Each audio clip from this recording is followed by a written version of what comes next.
in general and across the board lost vote shares. The left bloc or the left field, the combined vote share of all left-wing parties in the different countries has remained mostly stable. So it's really a decline of social democratic parties. It's not so much a decline of the left or a weakening of the left overall. And that's important, I think, to point out. That leads me to the second question. Why is that? What happens? A first observation here, and that relates to this fact that the left bloc overall has remained much more stable than social democratic parties, is that we observe in all West European countries and across the ideological spectrum a fragmentation of political party systems. Both on the left and on the right, parties have pluralized and parties have become more fragmented. So if I say, you know, this spectacular decline from 40% parties to 20% parties, that's exactly the same story for most of the moderate right-wing and mainstream right-wing parties as well. So it's not necessarily, part of the story is not specific to social democracy, but it's specific to the transformation of party systems in Europe, which has to do with the emergence of a much more pluralized issue space. The topics that are being debated have changed and pluralized. And it also probably, and that then relates to the question of trade unions we will address later, it probably also relates to a weakening of traditional organizations and networks that tied voters to specific parties. However, even though there is this general trend across the countries, some social democratic parties have done better than others, have lost more vote shares than others. And of course, there's a lot of volatility in individual elections. So I'm not going to talk about specific elections, but overall, we can, let's say, over a perspective of 2-3 decades, we can observe which social democratic parties have adjusted better to the new competitive situation of political parties in Europe. And I think there it's important to see that how well they adjust depends on how much the social democratic parties have been able to adapt to a changing society and a changing organization of political conflict. We know that across Western Europe over the past 40 years, the social structure has changed enormously with occupational upgrading, a decline in employment in manufacturing, a spectacular increase in employment in services, especially high-skilled services. This leads to an expansion of the middle class and the diversification of the middle class. And it also contributes to bringing new topics on the political agenda. Not so new anymore, it's been 3 decades at least, but still topics that are different from the traditional class compromise topics. Immigration is one of them, but European integration, of course, and minority rights, governance, etc. Climate change is starting to become such an issue as well. And the question is to what extent social democratic parties have managed and have early on managed to orient themselves or to position themselves in such a new context, to have been able to mobilize new types of groups, social groups of voters, find credible, plausible positions on these newly salient issues. And some social democratic parties have done that earlier and more successful and better, and others have somehow missed the opportunity a little bit. And so to conclude my entry statement, I think it's important to point out what I think we know by now from research are not the main causes of a decline of social democratic vote shares. It's not because the voters have moved to the radical right. We know that by now. Social democratic voters have not moved en masse to the radical right. And it's not because of bad campaigns or bad leaders or so. It's just because the space and the context in which these parties have to position themselves and mobilize voters has become much more complex and very different. And it's hard for such parties to reinvent themselves in a completely transformed society and issue space. Thank you so much. And moving on the other side of the spectrum, I have a question for you, Guglielmo. Then we've seen the rise of radical right-wing populist parties. Then how can we explain why some parties are more successful than others? Yes, thank you for the question. Let's start with the fact. I'm sorry, I have to interrupt you a second. I think we have. Can you hear me? Now, yes. Now you can go ahead. Thank you. Okay, thank you. Maybe there is a little delay. Now, let's start with the fact that in all of Europe, these parties can be successful. Until recently, we thought that some countries had some sort of immunity because of previous infection. Germany, Spain, Portugal, but they don't. So it may happen everywhere. All they need, these parties, is sufficient part of the electorate which experiences economic decline and cultural decline. That is a loss of prestige. And by definition, in all countries, there are some people who experience this decline, especially in Europe, which, taken globally, is the continent that experiences relative decline. So it may happen everywhere. Now, why in some places these parties really jump, they manage to enter government, they manage to really dominate the political scene? It's not in the same way as Silvia said, social democratic problems are not the fault of the leaders, really. Also in this case, it's not the merit of the leaders. If I can say that, I'm speaking from Italy, and I was at school personally with Matteo Salvini, okay? And the fact that he managed to lead the Northern League from 3% to 40% in the polls, it's not because of his intellectual capacities or his organizational capacities or anything else. Please believe me. It's because of something else. And I think those who have been really successful is because they managed to combine these two sides, the economic decline and the cultural divide. Typical right-wing parties, they focus on the cultural one-off. Migration, sometimes gender, religion, this kind of things. That gives them, let's say, 10% of the votes. When they manage to really boost their electorate, is because they combine votes. Salvini did that well. It was a bit of a coincidence. It's not really it doesn't need really a big political program. And so other parties have managed to do that. Marine Le Pen, UKIP at a certain point, it jumped from just being an anti-Euro party to an anti-migration party and to get votes in the north. Law and Justice in Poland, Orban, they really managed to combine the two things. And that explains why in these situations, they managed to boost their vote. Okay, well, thank you so much. And I think now I would like to ask a question to Tim. So how much and which ways do social economic risks matter for the success of right-wing parties? Great, thanks so much for having me, and it's great to hear from the other panelists as well.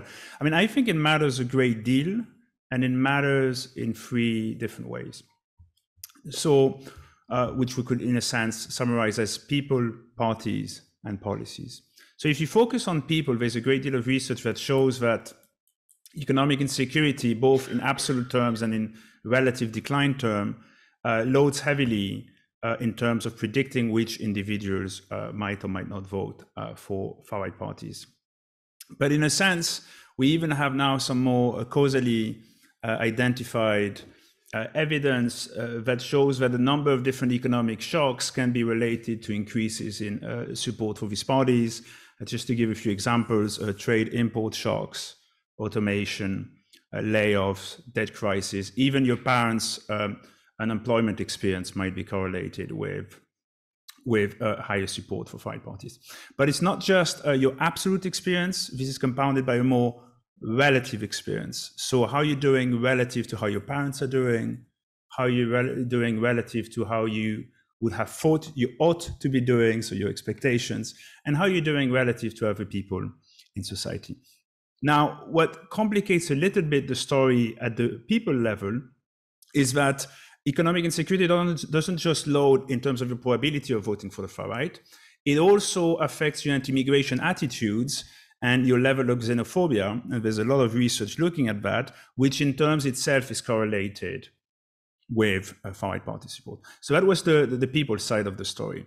Then if we turn to party positioning, obviously you need to explain why particular kinds of grievances lead people to vote for certain parties and not others, right? And therefore, party positioning is really critical. And what you find is that far-right parties who are successful do two kinds of moves. One move is to try and make themselves more acceptable to the electorate. So they move from an extremist position with links to fascist organizations and anti-democratic positions and the advocacy of violence to positions that are more of a radical nature. We contest certain institutions, but we're not there to get a dictatorship in place.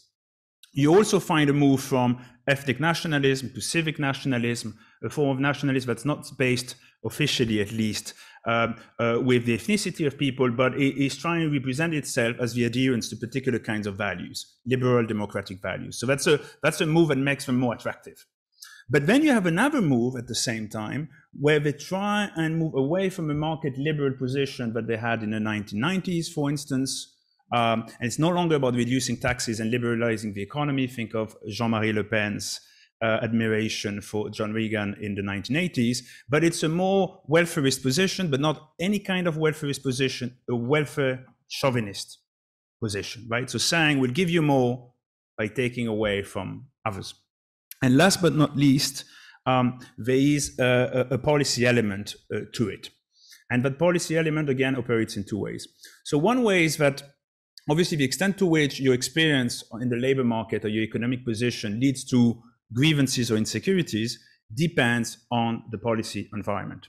Now, obviously, if you're unemployed and I give you 20% of your previous wage, and if you're unemployed and I give you 80% of your previous wage, in both cases you're unemployed, but your experience of the labor market and your insecurity is completely different. So there's some emerging evidence suggesting that the links between your insecurity and your voting behavior is mediated by policies. But conversely, we know that experiences of austerity leads to increases in far-right support. It's true in the 1930s. There's some good causal evidence now that's emerged for the 1930s in Germany. It's also true of the Hartz reform in Germany. It's even true of austerity under the Cameron government in the UK and the UKIP vote that partly led to Brexit more recently, right? So people, party, policies, three different ways in which economic insecurity might lead to far-right party support. Thank you. Brilliant. Thank you so much, Tim. I think now, Philippe, I have a question for you on the absent political force that we haven't spoken so far of. So what about the Greens? And how can you explain such a rise in their popularity? But I think that, so first, hello to all friends on the screen and just next to me and in the room. But I'm a little bit surprised by the question, because do we think really that there is an increase of the Green? And we can discuss that, and I will discuss that. And the second one is kind of relative increase. As the Green parties succeed to have the success that they should have, when we consider the environment, and the environment is the crisis of the environment, is the ecological crisis, is the climate crisis, is the wave of heat that we have. And then if we think about that, you could think that this party should have increased much more, because the context is very favorable to the theme that they are defending to the core of the value of the party. And when you look at the European Parliament election, which are the easiest because then you can compare every 5 years, okay, they have increased by 2.5% compared to 5 years ago, when they were stable more or less compared to 5 years ago to 10 years ago. But it's not a big victory. It's not kind of landscape, something that you say, okay, that's at that point, society recognized that climate change is the key issue, and the Green that have always defend our reward in the vote. So I think in the same time they have increased, but the other part of the question perhaps not so much that they could have increased. What has changed, I think, and perhaps give the impression that they have more increase, is now that they participate to the government without problem. So if you look in Scandinavia, in Germany, in Belgium, in France, at different level, so Switzerland, is no longer the question that I had at the beginning. Should we participate? Should we put so much conditionality for entering in the government that at the end they didn't enter? Or it's no longer a real debate, and I think that's also, it's not the end of the debate between the Realo and the Fundis in Germany, partly, but it's no longer structuring the party, and the same for the Green. So I think the impression that there is some progress of the Green is that they are participating to different government.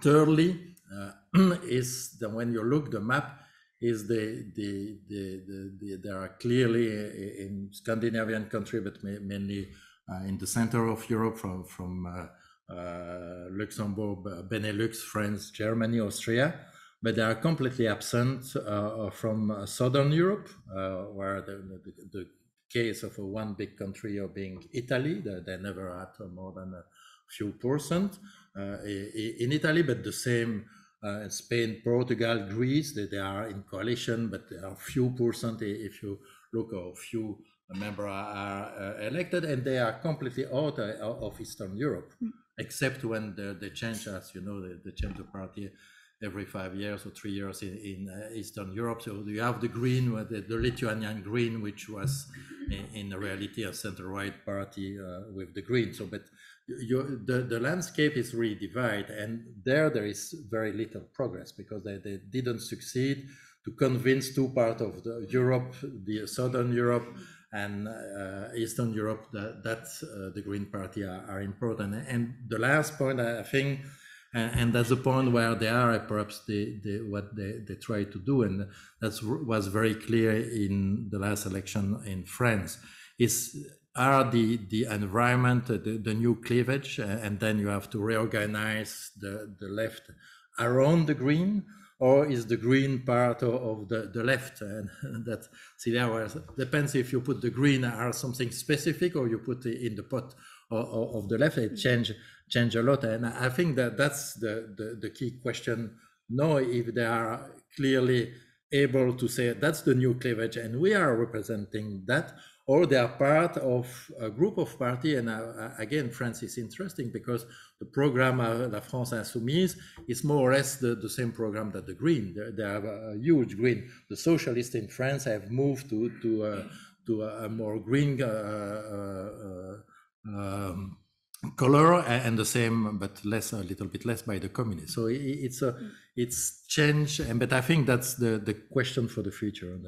Brilliant, thank you so much. And I think we're going to go back to the Greens in a second round of questions.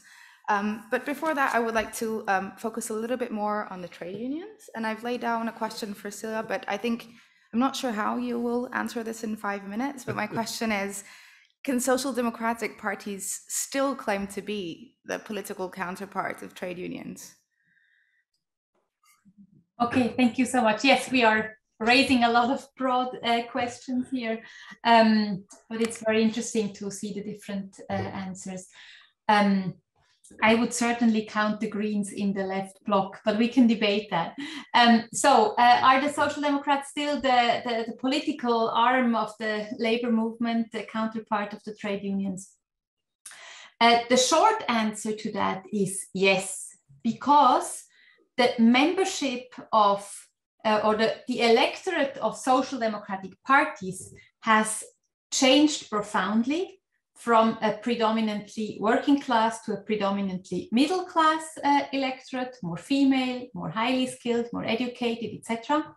However, the trade union membership has changed profoundly as well in exactly the same direction. More highly skilled, more highly educated people on average, more women, well, there's probably slower progress there. But overall, the structural change of the workforce reflects both in the electorate of the social democratic parties and in the membership of the trade unions. And in that sense, if we understand the question, are social democratic parties still the parties of the industrial blue-collar working class? In terms of the positions they defend in politics, to a large extent, yes, they are still the parties that most clearly advocate redistribution, investment, etc. Representing them so-so, the probability of industrial working class voters voting for the Social Democrats is about proportional to their share in the society, so they're not over proportionally voting for Social Democrats, but in the composition of social democratic parties, they represent a very small fraction by now. But again, so that may lead us to think, okay, there has been a divide between the trade union movement and the social democratic movement. The trade union movement is still representing kind of the industrial working class, and the social democratic parties have become these middle class, semi-green parties, etc. But when we look at, and I've done that with a postdoc here in Zurich, Nadia Mosiman, who works a lot on trade unions, on the composition of the membership of trade unions and how that has changed over 30 years. We have by now also the median, and I mean, we paint a very broad picture here, but in Western Europe, trade union members are on average have higher income, more highly educated than the average income and education level in the countries. It's because new sectors have become more strongly organized. And that's certainly also a success of the trade union movement, to go along with structural change and recruit new members. And it reflects, in large part, it reflects just the structural change in the economy. I mean, manufacturing today accounts for maybe 15 to 20% of the workforce in most Western European countries, somewhat more in Southern Europe, somewhat more in Germany than in average in Western Europe, but overall, it's just a small fraction of the workforce. And in that sense, there is still a lot of similarity, but that doesn't mean that they, it's not the picture we have in mind of the typical worker is very different today than it was 40 years ago. And if we look at a contemporary regular employee in our economies, then the Social Democrats represent that person not so badly, and the trade unions as well. Brilliant. Well, thank you so much. Shifting focus a little bit, Tim, what do you think should progressive parties do to respond to the electoral success of the populist right? Right, so let me just say a few things about what I think they shouldn't do, and then offer maybe some directions for what they might want to do. So in terms of what they shouldn't do, they shouldn't try and emulate the xenophobic nationalist message of the far right. And they shouldn't do so for three reasons. I'm leaving aside the normative side here, just to focus on the positive analytical side. So I think the first reason has got something to do with misunderstanding of the social basis of far-right party success. So typically, a lot of the research and also a lot of the sort of media attention, what they try to do is then try and estimate the probability that an individual with particular characteristics votes for the far right, so for instance, having racist beliefs. And then they find, in almost all cases, that people who say have racist beliefs or anti-immigration attitudes are highly likely to vote for far-right parties. It's pretty consistent across time, it's pretty consistent across countries, and it's even pretty consistent depending on the far-right party in question, so across parties within the far-right party family. And the conclusion often that you hear is that therefore cultural concerns, quote unquote, explain far-right party success. Now, I think this is a really big issue. And the reason it's an issue is that it conflates what one might want to call predictive power with the substantive importance of a characteristic having the predictive power. Let me just give you a very simple hypothetical example to illustrate the scale of the problem. So suppose you have 110 people in your electorate. 10 have anti-immigration attitudes, and 100, for simplicity, have economic concerns. Right, this is a very unhappy electorate, obviously. 5 out of the 10 people with anti-immigration attitudes vote for the far right. This is a 50% probability. 20 out of the 100 people with economic concern vote for far-right parties. This is a 20% probability of voting for far-right. Now, I can guarantee you, because I've tried it, that you can run any model on this data structure that you want, and you're going to find that having anti-immigration attitudes is multifold more predictive than having economic concerns, right? And you can calculate in different ways, but the magnitude of the effects would always be higher. Now, in the example I've just given you, 5 out of 25 people who vote for far right have anti-immigration attitudes, and 20 have economic concerns. So it's completely a biased inference to conclude from this data structure that what explains the success of the far right is anti-immigration concern. It's just that anti-immigration concern is a very predictive marker of whether you vote for far right, but that's got nothing to do with what's explaining the success of far right parties. This is commonly referred to as an atomistic fallacy, which is what we forgot when we moved to the individual level to have data. Okay, so that was the sort of more methodologically geeky reason not promote social democratic embracing of nationalist and racist ideology. The second reason is that social democratic parties are very different. I mean, this has been mentioned by Celia very exhaustively early on, so I don't want to belabor the point, but I mean, basically, you have got people who, on average, are more highly educated, they're more urban, they're more pro-EU integration, they're more cosmopolitan in a number of ways. And what that does is that if you try and capture what you wrongly infer to be the source of success of far right parties in terms of voters, what you end up doing is, one, probably not winning a lot of them, but also you end up antagonizing the core parts of your voters, who then go perhaps more towards new left parties. So there's a strategic mistake here.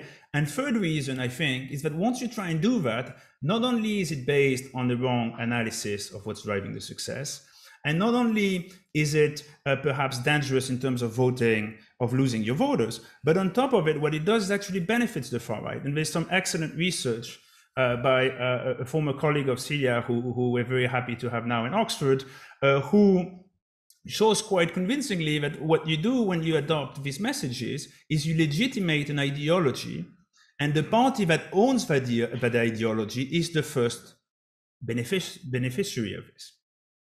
Do I have another minute to say one other thing? Yes, you do. Because I've painted a very negative picture now. I just want to say a few words, more speculative now, about what I think would be a good strategy for the social democratic parties. So I think it has got to address the economic insecurities and grievances that people have. So I'm not advocating for educating away whatever grievances people have. I think you have to address them, but you shouldn't address them on the same terrain as the far right. So I think one thing we know is pretty effective is social investment policies that improve life chances of people early on and has some positive long-term impact. But obviously that's not going to work for everyone. So you need a number of other things. One is you need public services that are actually meeting the demands on the ground. Because in their absence, you get scarcity, and with scarcity, you get blaming the outgroups. It's always the same mechanism. You also need a long-term growth strategy, because at the end of the day, with a shrinking pie, it's very difficult to address the majority of the grievances that people have, especially if some parts of the electorate continue to do relatively well, probably a lot of people in this room. If you have that at 1% growth or negative growth, you can have any policy you want. You're not going to address long-term the grievances and the economic insecurities of people. And last but not least, industrial relations, unions are obviously very important. And I don't just say this because this is a welcoming audience. I say this because we know for a fact that they were the best able to turn insecurity into a program that doesn't feed far-right party success. Thank you. Okay, brilliant. I think this really nicely feeds into the question that I have for Guglielmo, actually, because part of the dualization and part of the comparative political economy literature does tell us that trade unions are geared towards insiders and they favor policies for blue-collar male workers. Is this really the case? Do they completely disregard the precariat, or is there a different story to tell? Thank you. This is a tricky question to answer because somehow it requires me to subscribe to an insider-outsider view of the labor market, which I don't. It is true, certainly, that at a given moment in time, some people have a situation and some people have worse situations, and that is a big problem. However, that cannot be translated into a political divide argument between insider and outsider, because a political cleavage requires not only people to be in a different situation at a given moment in time, but people to think that they will be in different situations for a long time, and that people close to them will be in a different situation compared to others. That is not the case with insiders, dividers in the labor market. Why? Because a large number of insiders are scared of becoming outsiders.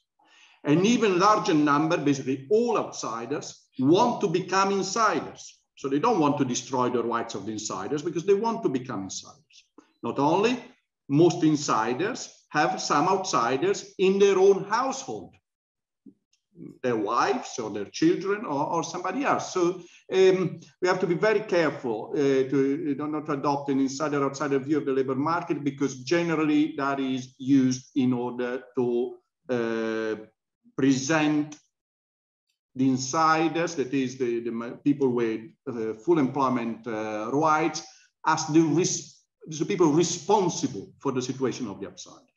And if you fall in that trap, there is really very little to gain. So after this forward, the point is not really whether trade unions defend insiders against the outsiders. It is, and that is a big issue, whether the trade unions do enough for the outsiders at a given moment in time. That is a big problem. And it can be argued that they have done too little in many cases. I would also argue, however, that since the economic crisis of 2009, which really revealed how different the unemployment risk was by group of employees, by category of employment, and so on, trade unions have woken up to how big the problem had become, and have, to a large extent, stepped up to the challenge by campaigning on agency work, on poor work, on new forms of employment, and so on. So the answer would be that trade unions are going towards having more attention to the outsiders. This was also visible, I think, during the pandemic, where the request for social protection was more inclusive than in the case of previous crises. However, that doesn't mean that there is, in order to protect the outsider, you have to stop protecting the insiders. That's was my starting point. So there is no either or. There is no necessary trade-off. In order to defend the outsider, you don't necessarily have to take rights away from the insiders, as the insider-outsider view of politics and the labor market would suggest. So that is my response with the trade unions. I'm not so sure whether these apply to social democratic parties. So I'm not stepping on the other question that was asked before, but I'm more doubtful about social democratic parties, because in some cases, depends by the country, they defend largely public sector employees, and they may be a bit slower with paying attention to new forms of employment. But trade unions, I think they are on the right path, at least in the last 10 years they have. Brilliant, thank you so much. And Philippe, what about the Greens? Are they the new counterparts of the trade union movement, or are they not? I think the very short answer is no, they are not. And longer, perhaps there is some interesting development, but I will take time. And the first point I want to make, and I will take the example of Belgium, but I think it's more or less the same with diversity in all the countries. If you look the Green in Belgium and just French speaking, you have at the beginning you had two origins. If you look to Brussels, there were people from the Maoist party, from the Trotskyists, they think that the revolution will not come, and then they turned to the Green. So they had kind of structural link with the trade unions because they were part of the Green. If you look to Wallonia, it was completely different. He was the leader was a regionalist, so they kind of divide Belgium in three, and Wallonia should be independent, and was mainly supported by the kind of environmental NGO, neutral, les amis de la terre, etc. So you had in the Green movement, a part of the Green movement, but generally a kind of minority, which was linked with the trade unions, but most of them are coming naturally from another background, and so the trade unions are not the one that they know and they have a connection when they are in the party. And it's the same for the trade union. I think that's kind of when I see, it's not a secret, when ETUC has a problem, he will look what the socialists are doing first, the kind of find an agreement at European level with the socialists, and then you had different forces. And that, I think that's kind of past dependency. There is discussion, should we have more diversity, but it's the link that kind of is the history that, as everyone knows, the trade unions and the party were or co-founder or founder of each other. So this kind of long history, cultural link, even there was more recently a lot of places where you had conflict with the New Labour, for example, but not only there. There is the kind of strong tradition that is natural to go there.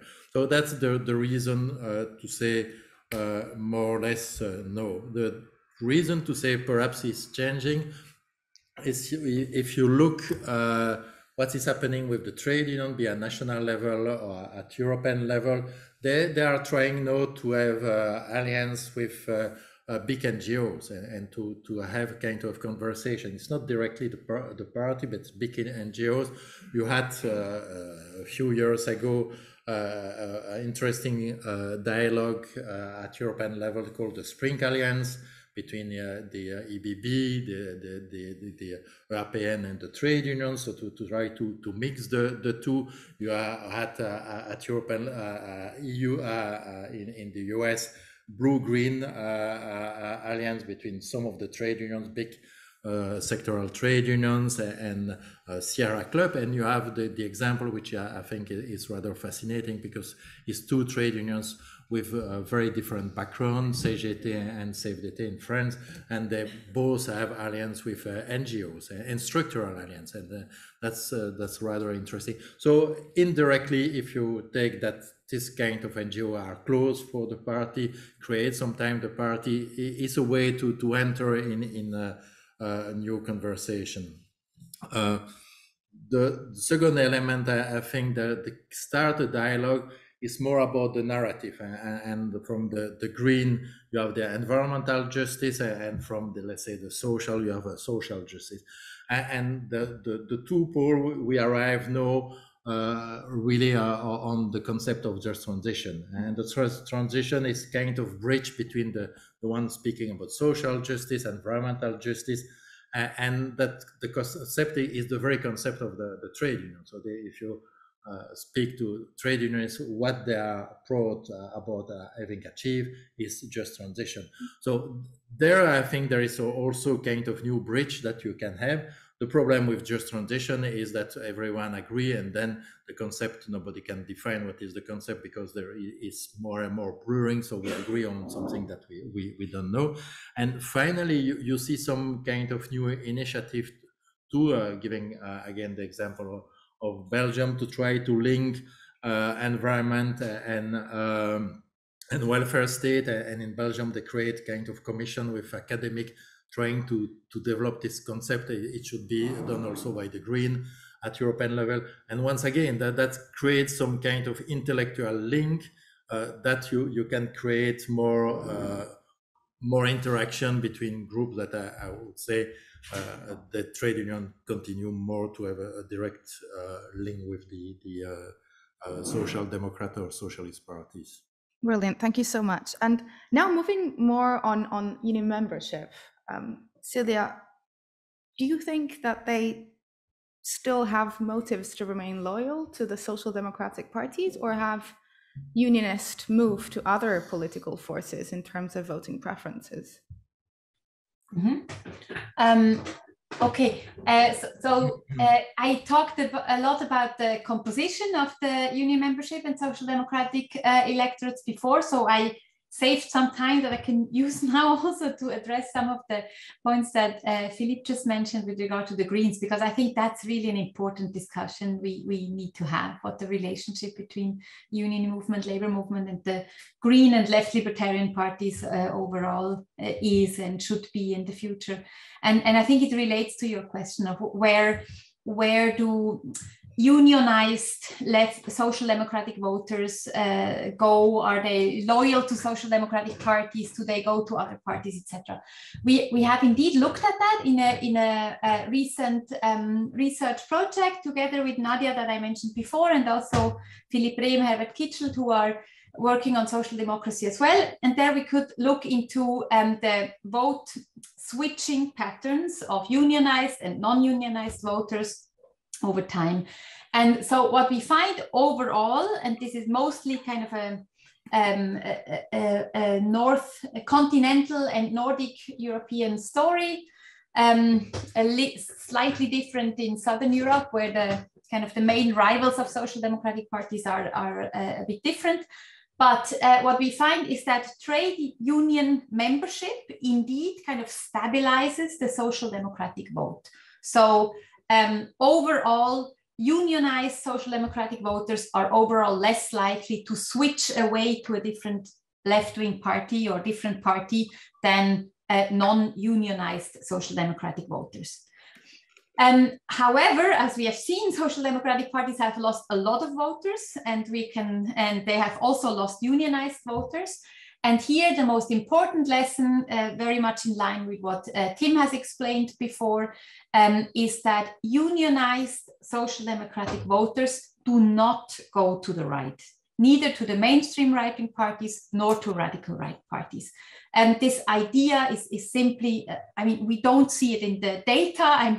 I hardly ever say that sentence, but here I'm quite confident saying it's wrong to think that this is a thing, an important thing. So where do they go? As I said, they are more likely to stay with the Social Democrats, but if they leave, they do leave to Green and left libertarian parties. That's the most, and that's the same. So Social Democratic parties overall have lost most voters to the left, to Green parties. They have lost more young voters than older voters. They have lost more educated voters than less educated voters, and they have mostly lost to the Greens. And that all of that holds also for unionized social democratic voters, but to a lower extent, to a lesser extent.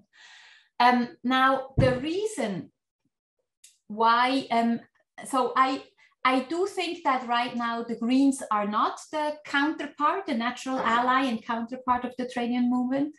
However, I do think that the trade unions need to figure out their relationship with the Greens more actively and more proactively, urgently, for two reasons mainly, because we have talked a lot about middle class, working class, insiders, outsiders, etc. But the main difference between Green voters and social democratic voters is age. Younger left-wing voters are more likely to vote Green or left libertarian, and older are more likely to vote social democratic. And that's something that you can try to change at the margin, but that's just a cohort change that is massive and that is not going to go away. And so I think there are some strong structural forces at work here, which will reshuffle the left bloc over the next 20, 30 years. And if trade unions want to keep strong allies in the party political space, I think they have to engage with Green parties more strongly. And the second reason why I think this will be easier in the future than it was in the past is that the environment or the topics of the Green parties are very quickly now becoming mainstream key topics of political debate. So there will be an internal differentiation of the Green movement, where probably more left-wing Greens and more centrist Greens will appear more different, and therefore it will also be easier for trade unions to see with whom they can collaborate. I mean, in Switzerland, where I live, this has happened about 10-15 years ago. At that point, we were speaking of the watermelon greens and the cucumber greens. The watermelon greens are green on the outside, but actually red on the inside. And the cucumber greens are green both outside and inside. And since Switzerland is a country where the whole reconfiguration of radical right and new left, etc., has started very early on. And so this divide has reached the Green movement, and they realized we are too heterogeneous in terms of economic ideas of what the state should do. And they split up. And now we have a Green party, which is watermelon, and we have a Green Liberal party, which is cucumber. And for the trade unions, it's very important to have very close ties to the Green party. And I think, as I said before, I think this age gap in the electorate is really something that the trade unions have to monitor very closely, because they're not doing so well in terms of age representation. And I think it's really a joint task of the Greens and trade union, the left wing, the left overall, to develop an idea of what inclusion, solidarity, sustainability means as a left-wing project jointly. So in that sense, I agree with when Philip says, no, the Greens are not the counterpart, but here I leave a little bit the positive analytical side, and I think they need to become an ally of the trade unions. Brilliant, thank you so much, thank you. Philippe, now maybe you could dive into the left bloc a little bit deeper, and perhaps you could explain to us what is the difference in terms of preference, social and labor market policies of both the Greens and the Social Democratic parties, if there is any difference. Yes, that's. I think as Celia was completing what I was saying, I will nicely perhaps complete what she just finished to say. If you look at European level, what are the policy, the social policy that are supported by the Green is exactly the same that are supported by the Socialists. So you don't see really a difference. You can, if you go to an amendment, you could see difference, but they are supporting exactly the same. So this kind of the same bloc, and generally they are closer than the left, which has different set of sometimes of preference. So that's interesting to see that you put the age, but the age is also there is no real difference. What is, I think, the kind of the bemol or the element which are different, they will normally never speak about workers, but they will speak about poor, exclude people, migrants. So this kind of margin of the society is naturally in the language is very not really often workers as kind of structuring the sentence is more exclude people. So that's something that's it's not very far. It's like one will speak about minimum wage, the other about minimum income. You can have a dialogue about that, but naturally one side Green more on a minimum income, and the trade union on the left on minimum wage. There is one point which is kind of still a interesting tension, is kind of a universal basic income. When you return there, the difference is, okay, we protect social protection, welfare state as we know, and basic income is very difficult to a way to have some positive development or dialogue between the two sides. So that I think is important, because with all the debate on climate, universal basic income is one, but even there you see that there is some kind of universal basic services, which is kind of new link between the two groups. So one is not creating dynamic, the other could create dynamic. And the last point I would say, the Green are not really speaking about the institution. So collective bargaining is not part of the vocabulary. It is very institutional way, is not really so important. So on the institution there is also, but basically the difference are not are minor, I think, compared to the possible convergence.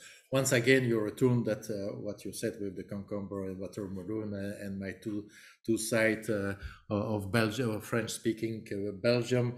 You have varieties of Greens as you have variety of Social Democrats. So that's also you have to take into consideration the different varieties. Then just to conclude on my questions, I have a question that applies to both Guglielmo and Tim, because we haven't really touched upon the pandemic at all. And maybe Guglielmo, you would want to take the floor first, if that's okay. And do you think that the COVID crisis has reshaped the political discourse? And perhaps you want to focus more specifically on the trade unions. Now, the pandemic is too recent. We're not actually entirely out of it, and too unprecedented to be able to say whether what has happened in these 2 years has a long-term effect. Think, for instance, on the flirting or coalitions between the far right and the no-vaxxers. Will that produce a new cleavage, science against anti-science? Or will it evaporate with the issue? We don't know. The shifting values between health and work, which we have observed in the last 2 years, maybe temporary, maybe long term. This is something very important. We need to study it. We need to understand it. We need to dig into that. But we don't have clear answers yet. On the trade unions, here there is some hard thing that we can observe. The hard bit is the power resources, because these are a bit something objective we can talk about. What really the trade unions will be able to do with this power resources, we don't know. In this regard, the pandemic crisis has been very different from the typical capitalist economic crisis, which are mostly crises of demand that put labor on the defensive because there is less need for workers. Workers lose their bargaining powers. Employers exploit the crisis situation to increase their own power. In this case, it has been mostly a supply crisis, and still is a supply crisis more than demand crisis. There was no lack of demand on the eve of the pandemic globally, but suddenly it was difficult, sometimes impossible for companies to use the labor power. And therefore, the activity rate, the actual activity rate was forcibly reduced. Because of this, and it has still some lasting effects, in a way, structurally, the power of labor is not reduced in the same way as the usual crisis. Actually, it increases. And we actually see in many places in Europe more strikes, more wage demands, also because of inflation now, but it had started before. Whereas it is the employers who need workers. It's the opposite in the usual crisis. That's on the structural level. So there are power resources that can be used in the current bargaining rounds. But also on the discursive level. And I think the last 10, 15 years, with employment relations becoming more political and less just a technical issue of collective bargaining tables, the discursive power become more important. And this crisis is very different from the previous one, which was a debt crisis where all the fault was on the debtors, where all the fault was on costs being too high, and so on. Here, this has been a crisis of health. All the more of this has been very different. Nobody has blamed workers because of the pandemic, okay? People have blamed work organizations, have blamed the lack of public health care, have blamed the lack of resources for social security. So labor in a way has discursive resources to show the importance of labor, this new idea of key workers. We still don't know whether it can be translated in better bargaining round. So far, we have been seen a lot of clapping for public sector workers, for nurses and so on. Will that also translate into the capacity to negotiate for better conditions, or will have to make do with just a bit of clapping and a bit of thank you from the government? At least there are opportunities. It's a bit less positive a situation with the institutional power. We see, I think, some shift in the political agenda, also at the European Union level. So maybe institutional power also can be consolidated a little bit or helped. Certainly, there are no good news on the associational power because it's difficult, and trade unions were not used to organize online or to 2 years without the possibility of organizing a proper picket line or a proper demonstration that probably leave a negative mark. But overall, on most resources, labor has opportunities. Whether they'll be able strategically to use resources or not, and how, this nobody knows. If we're able to predict also that, we wouldn't need industrial relations anymore. We could predict already. We have a technocratic group there in Brussels already deciding the outcome of collective bargaining before it actually starts. So I see some positive examples around of trade unions mobilizing the discursive and structural power. I also see negative examples of public sector strikes that instead of focusing on care, they focus on bureaucracy. And that doesn't lead them, doesn't take them very far. But at least, I think trade unions, for the first time, after a long period being only on the defensive, they have some tools they can use on the offensive to really establish the value of work, which is, if we think about it, the most important thing trade unions have to do. Excellent, thank you so much. And Tim, perhaps you would like to follow on the populist right? Thank you, and I know we're reaching the end, so I'll try and keep an eye on my watch. I mean, I think, I mean, like Guillermo, I think obviously it's too early to tell. There's some reasons for optimism and some reasons for pessimism as pertains to how the pandemic will affect far-right party success going forward.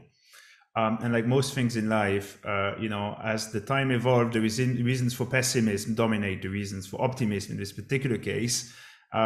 So what you have is an initial movement at the beginning of the pandemic, where for two separate reasons, it seemed like the far right would be losing. One reason relates to the so-called rally around the flag effect. In times of national emergencies, most voters seek competence, they seek experience, and they seek something that they know, and they put whatever other grievances they might have aside for a second. And obviously, far-right parties tend to be more inexperienced. The radicalism or extremism is not necessarily what you're seeking when you're facing a health emergency.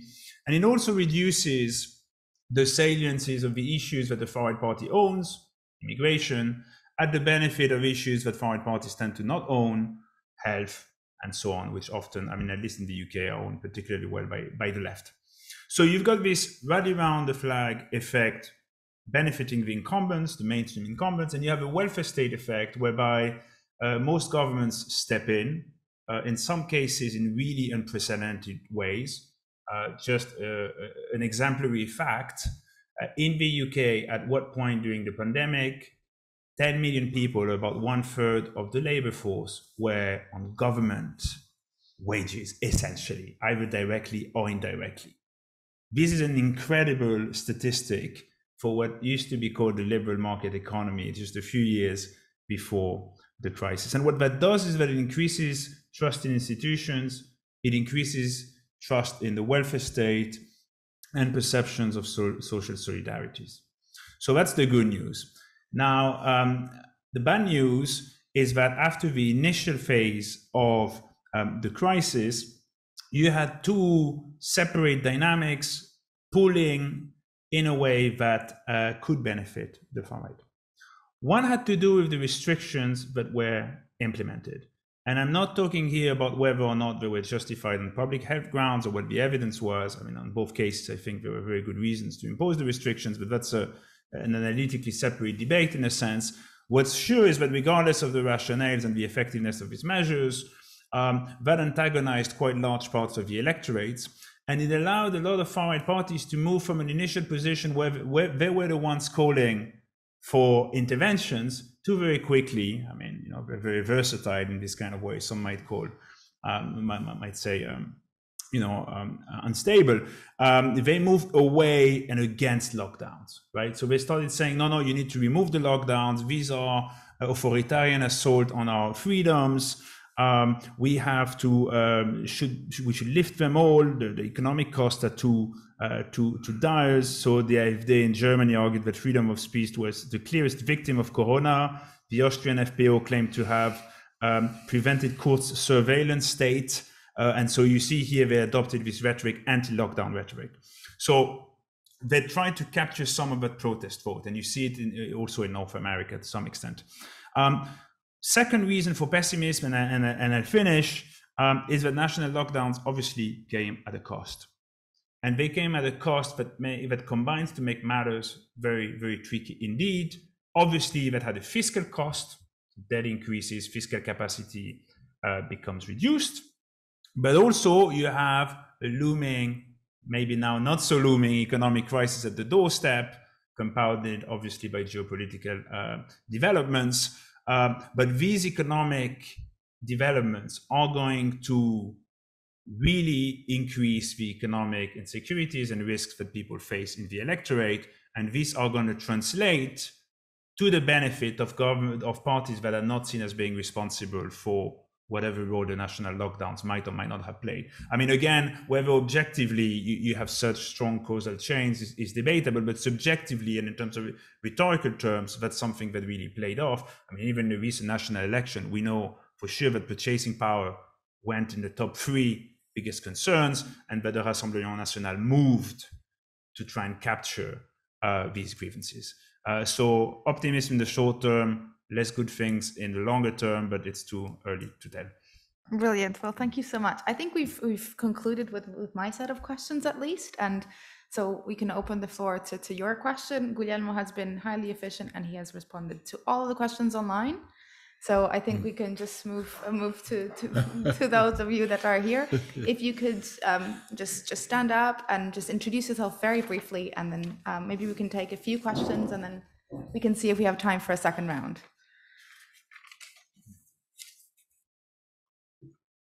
I think Stan has a question right there. Hello everybody, Stan de Spiegelaar. I'm a research director at Uni Europa. Thank you very much for the session. It was very interesting. At Uni Europa, we had a conference on roughly the same thing a couple of weeks ago, and one of the interesting insights we had there is that in the US they had a similar experience with the far right. Obviously, the Trump moment that we had a couple of years ago. And according to some of the speakers there, they said that in the US, the establishment in the US, they really realized that if we want to save democracy, we need the trade unions. And that's why somebody like Biden on this moment says he wants to be the most pro-union president in the history of the US, and he's not the traditional left-wing politician in the US. So I was wondering if the speakers could comment on that, and whether there is also a European version of that momentum happening in the European establishment, and whether and how we could avoid a Trump moment, which was a razor-thin moment in democracy, in order to create that momentum from a trade union side. Thank you. It's not specifically for one of the speakers. For everyone. Is there anyone else that would like to ask a question? Otherwise, we can just go with this one and we see. Oh, Nicola.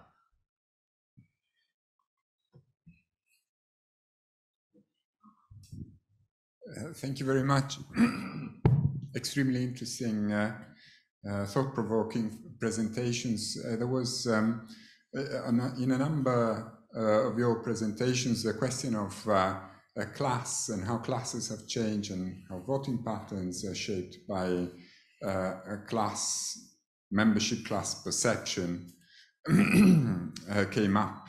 And I was wondering whether you could elaborate a bit more on these aspects. We are exposed to a fairly recurrent narrative whereby a lot of the far-right vote appears to be is presented as clustering around working class voters. Then when you dig deeper, for instance, in the context of Brexit and Wales, you find out some surprising results. And, you know, there's occasionally a sense that this is not solely a working class problem. There's a big problem with the perception of middle class voters and the political sensitivities, the changing political sensitivities also of the middle class voters, especially in certain countries. But I was wondering whether data points in some direction as opposed to other directions. Thank you. Thank you very much. I think we can first answer Stan's question, and maybe we could go Celia, Guglielmo, and then we go in the room, and then we move on to the second question, if that's okay. So Celia, the floor is yours. Yeah, thank you. On Biden's pro-union stance, the way I would interpret that is as an attempt to keep the left bloc together. Right, you have a candidate that is clearly not from the left-wing trade unionist wing of the Democratic bloc in the US, and he, in order to increase cohesion, needs to signal to the other wing of the spectrum of his group that he's receptive and responsive to their concerns. That's how I would read it. I would not interpret too much into this to, that this shows that the trade unions, that the left has understood that the trade unions are actually the key to stabilize democracy, etc. I think they do play a role there because they have much stronger organizational structures than parties have. But overall, I would interpret it like that. If you think of Europe, I try to think of examples, but think of Scholz's campaign in Germany in last fall. A centrist candidate, basically, more or less centrist social democrat, who also signaled very actively kind of more radical positions, especially on economic redistributive issues, such as the minimum wage in Germany or so. So it was, I think, I don't know whether this will be a pattern. It's too speculative at this time, but I think it's all part of this fact that the left field overall is pluralizing and fragmenting. And if we are in a situation where the left has to organize, and of course in the US they have to because it's a majoritarian system, as in the attempt that we just saw in France. If you have to have a candidate that can appeal to the different groups within the left field, then this might become a pattern that you have a candidate that represents one of the groups quite clearly, but then rhetorically and programmatically also signals very clearly that he understands that there is more than his own camp within the left field. That's how I would read Biden's claim. Excellent. And Guglielmo, perhaps you would like to... Yeah, that is an interesting question because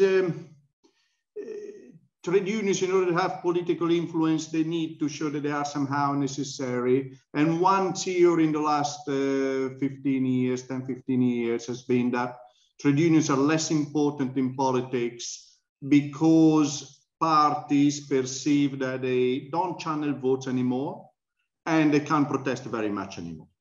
And therefore, why listening to them?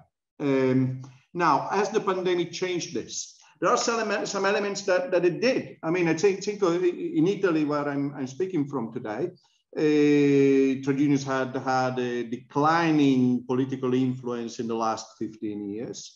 But when the pandemic started, it was only a tripartite agreements with the unions that allowed to find a solution to the big problem of the emergency about which sectors of the economy and which jobs to close and which one not to close. The government was technically unable to take the decision, and the unions were angry and had called a general strike about the fact that too many companies were still open. And only in very few days, an agreement was signed.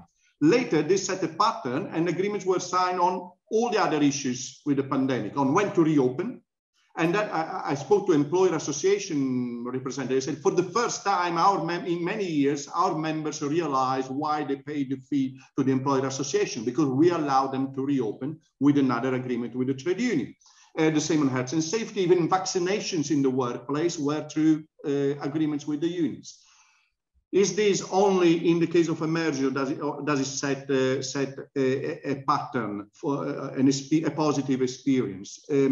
With my colleague Arianna Tassinari, we just wrote an article in Transfer, the journal of the TUI. We call what we see not only in Italy but also in France and Germany, crisis corporatism 2.0. So it's a kind of possibility for social partners to have a role linked to the crisis. It can be positive. In this case, there is some new innovation on the topics, but it's very politically contingent. It doesn't really create big institutions. So I'm not sure that it will have a lasting effect on this. Mm-hmm. And I think on the specific comparison with America is that really America, where Trump had fallen below the levels that fortunately we still have in Europe. And therefore, let's say the starting point was different. Of crisis of the institution that in most European countries. We're still not that bad as so desperate, let's say. So I don't see other important Italian politicians speaking the same way as Biden yet. Brilliant. Now to the speakers in the room, maybe Tim, you want to take the floor first, and then we conclude with Philippe. Sure. I mean, I agree with what's been said before, and I think it is a great question. I mean, I suppose I don't know enough about the Biden union linkages to comment on that specifically. But in a sense, to the wider question of what this means for democracy and for the left, my sense is, I mean, and this is not my innovation, this is not Calpolani, I mean, you need to re-embed somehow the disruptive forces of economic liberalism. And I don't mean that in a critical way, of liberalism itself necessarily, but more in the sense that if you have these disruptions, if you have these changes, if you have this dynamism, you need a way to articulate politically and economically the problems that this generates. Now, historically, trade unions are very important to do that in two separate ways. One is economic democracy, that is, you don't just vote, every X years to select your representative, or, in the more limiting case, perhaps for a referendum, but you have expressions in your workplace, which is an immensely politically relevant space in which you form political preferences, not least about the nature and the attractiveness of democratic institutions, right? So that's the economic democracy leg. But then you have a political democracy leg, which speaks more to the unions and to the conundrum of what happens to the left and to the far right when they are undermined, which is that people who are typically identified in the working class and experience maybe more of these disruptions and more of this insecurity need to be protected, but to the extent that they're not, they need to be articulated into a politically palatable project, right? And in the cases where they're not, you see this. And this is a story of the Rust Belt and the import shocks and how they led to Trump support in lands that were historically perhaps not conducive to electing or supporting someone like Trump, right? So something has happened there, right? And that has got something to do with the position of the Democratic Party over the last 30 years and their inability or unwillingness to embed the effects of liberalism, trade liberalization, in some sort of a protective way and to articulate the legitimate grievances of people who are affected by this liberalism, right? So I think this is why trade unions have a role to play. And in a sense, I think the Social Democrats, in cases where they've moved away from them, have seen what the results are, and they're not very positive in my sense. Philippe, maybe? Yeah, if I may, to be a little bit cynical about the question of Stan, it seems to me that in the US, the trade unions spent a lot of money to try to elect a Democrat president, Clinton, Obama, Biden. I hope that it will change the situation, and certainly the way that they have to bargain in US. And then they are completely disappointed because nothing has changed. for internal politics, and the window of opportunity. The first 2 years are always lost, and then they are losing the election. It's over. And here, the only difference is that Biden continued to have a nice discourse about the trade unions, but where is the reality? What he has changed in the structure? Very little.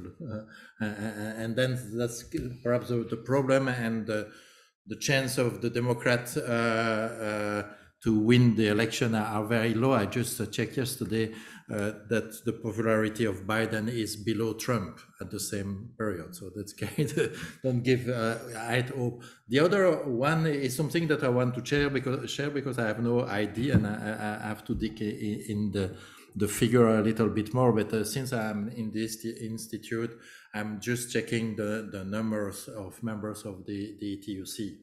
And okay, there is some political movement, humors, change, but basically the slope is going by losing 400,000 members every year.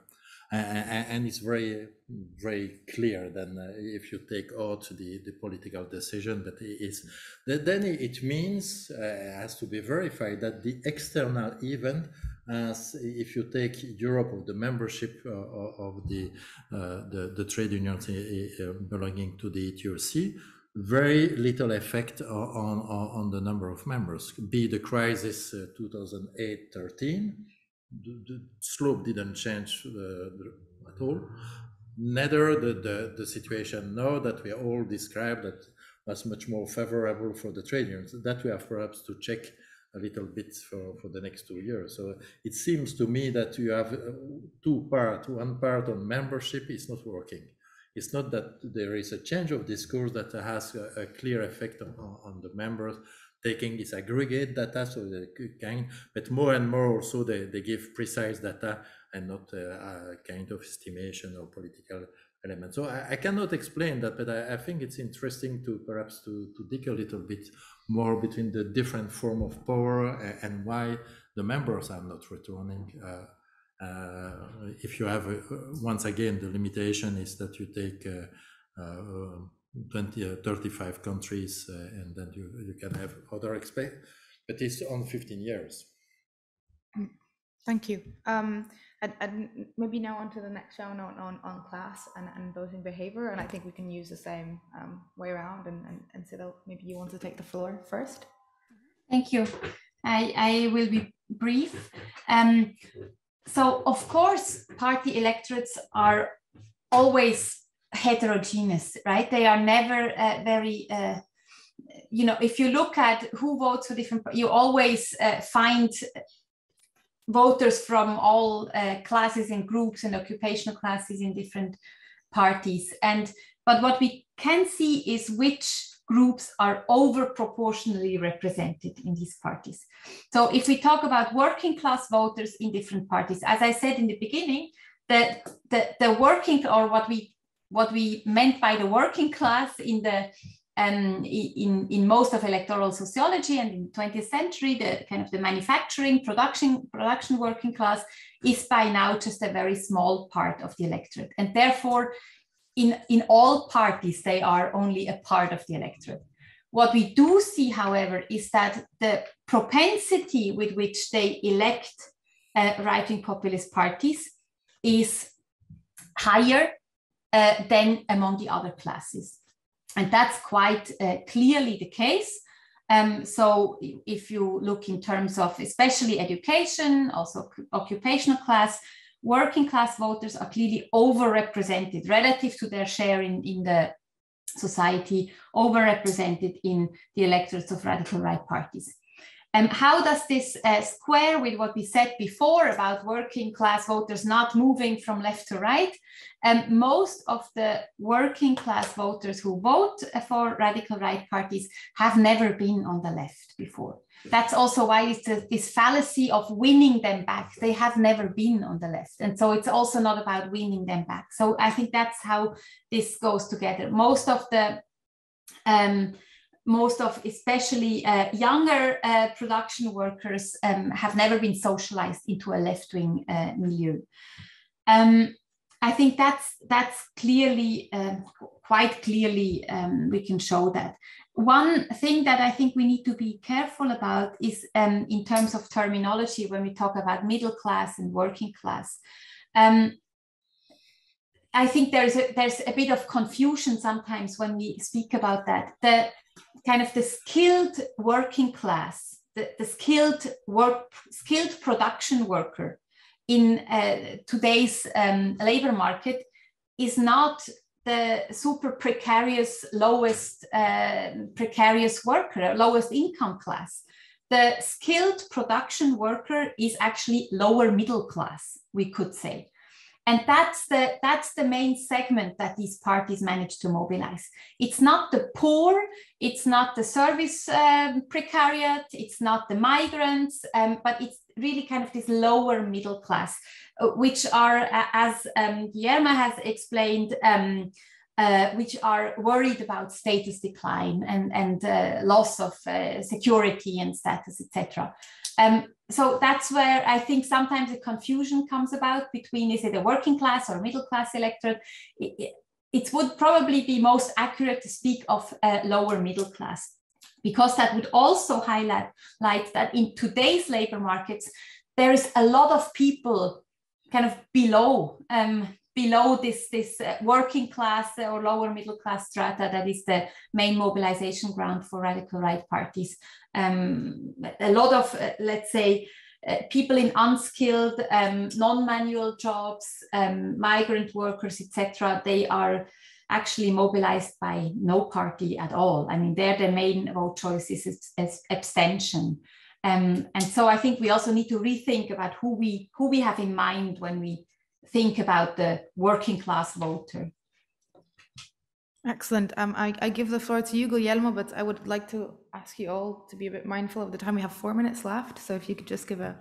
I'm struggling to think how to put it better than Celia just put it. I wanted to say more or less the same thing. To flesh out what is the middle class and what is working class, and what we define working class in America, usually they self-identify as middle class, especially the core where the losses have been by the left and by the unions to some extent, especially by the left, political left, has been the workers with permanent employment, relatively good salary, but no college degree. So it's that intersection between the economic perception of economic decline, because their sectors are declining, even if maybe materially haven't lost anything, and their prestige, because they see the younger workers, sometimes women, sometimes ethnic minority, with a degree, never have got their hands dirty with engine oil and so on, having better prospects in the future. And that is a situation that needs to be managed. We need to have some employment, training, social policies for this group. We can't neglect it, but we can't only think that that is the whole of the working class. The working class in the sense of all the new service jobs, especially in big cities and so on, they are a completely different situation. Excellent, thank you. And Tim, maybe you want to say a few words? Yes, I mean, more to add to what was said before, which I agree entirely.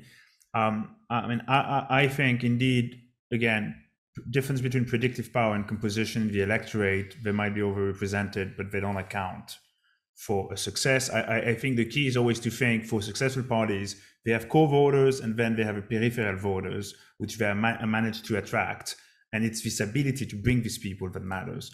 But I think one thing I would add on the class element is how diverse the likelihoods are depending on whether you're moving up or down relative to your parents.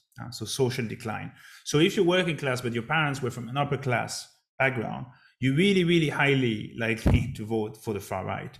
If you were, working class, but your parents from working class background, paradoxically, indeed, or at least bits of the working class, you might be less likely than the lower middle class to vote. So I think the experience of mobility is really crucial. And indeed, I mean, there are people who've experienced social declines who, in a sense, feel left by the system, left by the left, and turn to the far right. So I think that's what I would add on the social class element. Excellent, thank you. Philippe, do you have anything to add? Just to say thank you. Excellent. I think we're right on time. We have 1 minute to go, so I just wanted to thank the speakers. Thank you so much for joining, both coming here in person and joining in online. And thank you for everyone that has joined the conference so far. So thank you very much.